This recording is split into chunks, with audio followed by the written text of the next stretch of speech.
శుభోదయం. క్రీస్తు యేసునందు ప్రియమైన దేవుని బిడ్డలారా, సజీవుడు పునరుద్ధారణ యేసు క్రీస్తు యొక్క పరిశుద్ధ నామంలో మీ అందరికి కూడా ఉదయకాల శుభాలు తెలియజేస్తున్నాను. మన టిఎల్సి అనుదిన ఆహారంలో సంఖ్యాకాండం 22వ అధ్యాయం 23వ వచనాన్ని మనం జ్ఞాపకం చేసుకుందాం. యెహోవా దూత ఖడ్గము దూసి చేతబుట్టుకుని త్రోవను నిలిచి ఉండుట ఆ గాడిద చూచిన గనుక అది త్రోవను విడిచి పొలములోనికి పోయెను.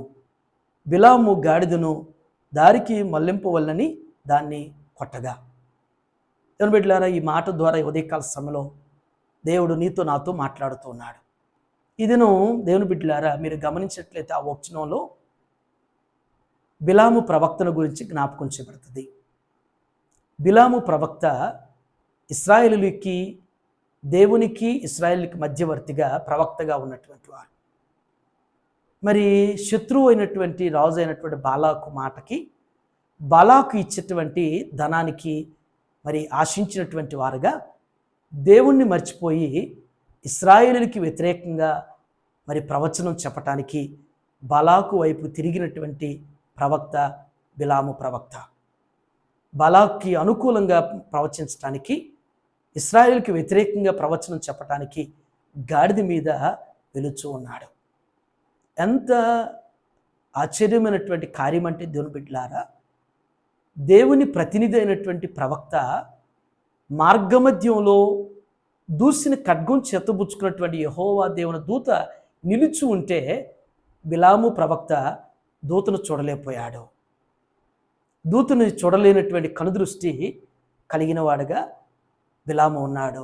ఎంత దయనీయమైనటువంటి శోచనీయం అంటే, బాలాకు రాజు ఇచ్చేటువంటి ధనానికి, బాలాకు రాజు ఇచ్చేటువంటి మరి శ్రేష్టమైనటువంటి బహుమానాలకి బిలాము మరి వాటి మీద ఆశించినటువంటి వాడుగా తన యొక్క మనోనేత్రాలు మూయబడినటువంటి పరిస్థితి. జీవితంలో ఇలాంటి పరిస్థితి చాలామంది మరి కొందరు జీవితాల్లో మనం గమనించగలుగుతుంటాం. వారికి ఉన్నటువంటి ఐశ్వర్యాన్ని బట్టి, వారికి ఉన్న అధికారాన్ని బట్టి వారి మనోనేత్రాలు మూయబడతాయి. వారి మనోనేత్రాలు మూయబడినటువంటి అంధకారంలో ఉండి దేవుణ్ణి, దేవుని సత్యాన్ని, దేవుని వాక్యాన్ని చూడలేనటువంటి వారుగా, గుర్తించలేనటువంటి వారుగా కొందరు జీవితాలు ఉంటాయి. బిలాము జీవితం కూడా ఆ విధంగానే ఉండిపోయింది.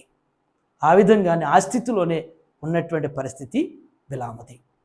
అయితే రెండవ తలంపు ఏంటంటే, బిలాము చూడలేకపోయాడు కానీ దూసిన ఖడ్గం పట్టుకున్నటువంటి దేవదూతని బిలాము ప్రయాణం చేస్తున్నటువంటి గాడిద మరి యెహోవా దేవుని యొక్క దూతను చూడగలిగింది. ఎంత అద్భుతం దేవుని బిడ్డలారా! బిలాము చూడలేకపోయాడు కానీ నోరు లేనటువంటి గాడిద. ఒక రకంగా ఈ భాగం చదువుతున్నప్పుడు తలంపు కూడా, గాడిదకి సహజంగా గంతలు కడతారు చూడకుండా, అటు ఇటు వెళ్ళకుండా, ప్రక్కకి నడవకుండా, ప్రక్కకి వెళ్ళిపోకుండా తిన్నగా వెళ్ళటానికి గాడిదకి యజమాని గంతలు కడతాడు. ఈ సంఘటనలో మరి గాడిదకు గంతలు కట్టడం లేదో బిలాము. ఒకవేళ దాహంతో మరి అది మర్చిపోయి వెళ్ళిపోతున్నాడేమో, ఒకవేళ గాడిద మీద ఎక్కేసి. కానీ కట్టకపోయి ఉంటే మంచి జరిగింది బిలాముకి. దూసిన ఖడ్గం పట్టుకున్నటువంటి దేవుని యొక్క దూతను ఈ గాడిద చూసింది కాబట్టి ముందుకు వెళ్లకుండా మరి ప్రక్కనే ఉన్నటువంటి గోడ, ద్రాక్ష తోటకు ఉన్నటువంటి అడ్డుగా ఉన్నటువంటి గోడకి మరి బిలాము ప్రవక్త యొక్క కాలుని గోడకి వేసి మోపినప్పుడు నొప్పితో బిలాము కోపం వచ్చింది. ఇక్కడ మీరు గమనిస్తే దేవుని బిడ్డలారా, స్వామి భక్తి చూపించింది గాడిద. ఎందుకంటే ముందుకు వెళితే దూసిన ఖడ్గం పట్టుకున్నటువంటి దేవుని దూత బిలామును సంహరించేవాడు, బిలామును చంపేసేవాడు. కానీ స్వామి భక్తి ద్వారా గాడిద యజమానికి హానితాలు కలగటం, యజమాన్ని మరి హతం చేయబడటం అనేటువంటిది మరి గాడిదకి స్వామి భక్తి కాబట్టి గ్రహించి తను మరి తన యజమాన్ని కాపాడుకోవటానికి ప్రక్కకి మళ్ళీపోయింది అనేటువంటిది ఈ సందర్భం. నిజంగా మనుషులకి కృతజ్ఞత ఉండదేమో కానీ, మనుషులకి మరి దేవుని కార్యాలు మర్చిపోతుంటామేమో కానీ, కొన్ని జంతువుల్లో కొన్ని పక్షుల్లో గమనిస్తే వాటికి ఎంత స్వామి భక్తి. మరి పశువులు కానీ పక్షులను కానీ గమనిస్తే ఒకసారి వాటికి ఆహారం పెడితే, ఒకసారి వాటిని ఏదైనా ఆపదలో ఉంటే వాటిని రక్షిస్తే, వాటిని కాపాడితే అవి బ్రతికినంత కాలం కూడా మరి ఆహారం పెట్టినటువంటి యజమాన్ని, కాపాడినటువంటి యజమాన్ని ఎన్నడూ మర్చిపోవు. మరి ఈ రోజున ఈ గాస్పల్ మంత్లో మొదటి దినంలో దేవుని బిడ్డలారా, మనకి ఇప్పటి వరకు దేవుడు మనల్ని ఎంతగా పోషిస్తున్నాడు, ఎంతగా ఎన్ని విషయాల్లో దేవుడు మనల్ని సంరక్షిస్తున్నాడో మనం అది గుర్తిస్తున్నామా, అది గ్రహిస్తున్నామా? ఒకవేళ మనం కూడా బిలాములాగా ధనదాహంతో, అధికార దాహంతో, మనోనేత్రలు మూయబడినటువంటి వారుగా దేవుని కార్యాలని చూడలేనటువంటి వారుగా ఉన్నామేమో. చిన్ని స్వపరీక్ష వ్యక్తిగతంగా ప్రతి ఒక్కరం కూడా ఈ ఉదయం వ్యక్తిగతంగా మనం స్వపరీక్ష చేసుకుని వాటి నుంచి మనం విడిపించబడి అవి అశాశ్వతమైనవి అని శాశ్వతమైనటువంటి దేవుని కార్యాలని చూడగలిగిన వారిగా, విశ్వసించగలిగినటువంటి వారిగా ముందుకు సాగితే ఎంతో ఆశీర్వాదం మన జీవితంలో ఎంతో అభివృద్ధి ఉంటుంది. ఆ విధంగా పరిశుద్ధాత్ముడు బిలాము లాంటి స్వభావం కాకుండా మంచి ఆత్మీయత కలిగినటువంటి విశ్వాసులుగా దేవుడు నిన్ను నన్ను ఈ దినాన ప్రత్యేకంగా స్థిరపరిచి బలపరిచి ఆత్మీయతలోనికి ముందుకు నడిపించునుగాక. ఆమేన్. ఈ దినం ప్రాముఖ్యంగా మన సంఘ సభ్యులు ఊబా గారి యొక్క సతీమణి స్వర్ణలత గారి యొక్క జన్మదినము. స్వర్ణలత గారికి జన్మదిన శుభాకాంక్షలు తెలియజేస్తున్నాను. దేవుడు వారికి మంచి ఆరోగ్యాన్ని, ఆయుష్ను అనుగ్రహిస్తూ ఇలాంటి జన్మదినాలు ఇంకనేకం జరుపుకుంటూ 128వ సంకీర్తనలో జ్ఞాపకం చేసినట్లుగా పిల్లలను చూసేటువంటి కృపలో వారిని ఇంకా రానున్నటువంటి దినాల్లో వారి బిడ్డలను చూస్తూ వారి కొరకు నిరంతరం ప్రార్థించేటువంటి తల్లిగా మరి దేవుడు వారిని దీవించునుగాక.